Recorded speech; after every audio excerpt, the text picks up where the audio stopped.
Many of you know, teacher is what Vuyo started his career as 20 years ago. Saki Macozoma and Vuyo are now very close family friends, and he's in studio to remember him. Vuyo, I'm calling you Vuyo, sorry. It's all I've got on my mind this morning. Saki, thank you for being with us. It's good to have you. How are you feeling?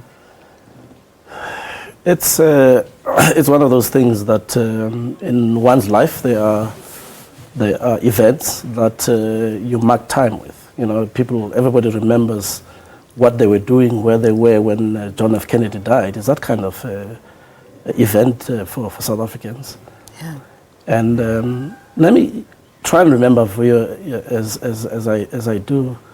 As a younger person, I was working for the South African Council of Churches in Johannesburg, and a friend took me to a school in Johannesburg, inner city, which was called Khuleka High School.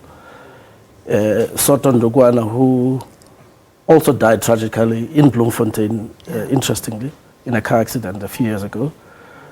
And I met Vuyo there and Fanny Zulu and many other young teachers trying to do what they could for education even at that time.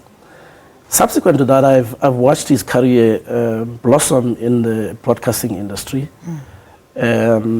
And he became a household name as everybody knows. But the aspect of his life that I want to share today is that a few years ago, he first and I followed independently, decided to make Port Alfred our holiday home. Yeah. And we spent many summers there and many Easter holidays there. And he became a kind of a tourist attraction in Port Alfred. And every boatload of tourists coming up and passing his house, quite often pointing at the wrong house, but all the same, asking where Vuyo was. And if he wasn't there, you could see the disappointment in people. But the more critical thing is that he adopted that place as his home and had great ideas as to how development could happen in a place like that. Small town, tourist potential, and a lot of lovely people. And it's a pity that many of his dreams about that place will not be realized. Yeah. But it represents his genuine connection with people at all places and at all times. Yeah. You talk about Vuyo's dreams. I'll share a dream that he shared with me on Tuesday. It was on his birthday.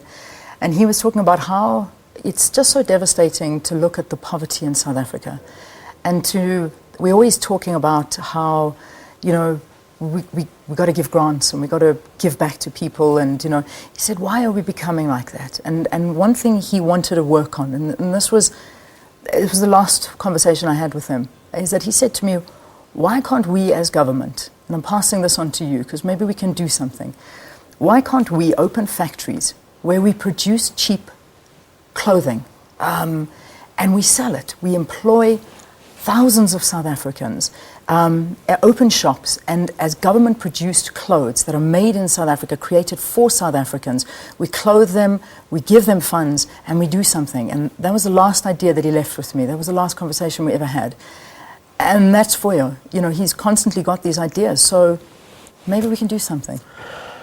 I'm sure we should be able to do something. I mean, the thought that came to me, of course, on the death of Vuyo was, in as much as it's so much pain, and I can feel it in the studio here, that in a sense, it reminds me of Andrew Lloyd Webber's song, Don't Cry for Me, Argentina. Yeah. It is us who should be wondering what is it that we can do to create a living memory to him and to people like him. And this is the same spirit that I found in the younger Vuyo when he was a teacher, because ultimately the way out of poverty is education for the people.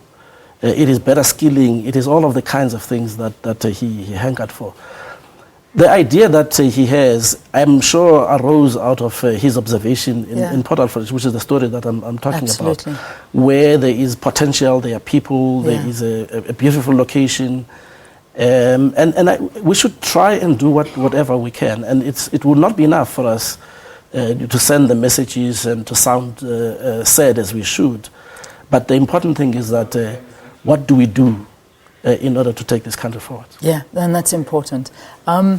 a lasting memory. If you can leave us with a happy one, though, because I think everybody's very sad this morning. And Vuyo was fun. He was a fun guy. His laugh echoed through corridors, and I can imagine you had some wonderful times with him. Absolutely. For me personally, there was one December, maybe 2 Decembers ago, when we drove throughout the Eastern Cape in the rain, going to a circumcision ceremony, yeah, and how how the people there embraced him and how he embraced them, and I think that his love for sport is another, yes. And all kinds of sports, absolutely, all kinds of sports, and in a sense that he was in a sporting activity. It should be one of the lasting memories that we should have of him. Yeah, and his love for people. And his love for people. Vuyo would walk through an airport. If I ever walked with him, I'd be the shy one looking down and trying to get to the plane. And Vuyo would be the one looking at everybody and stopping to talk to everyone and having photos. And I'm like, Vuyo, can we get to the plane? He loved what he did. He loved his life. He really did. Yeah. Saki, thank you for talking to us. Thank you. Thank you for being with us here on this very difficult day on Morning Live. This is what you know Vuyo for. So have a look at this clip. Are we saying goodbye now? I just need to.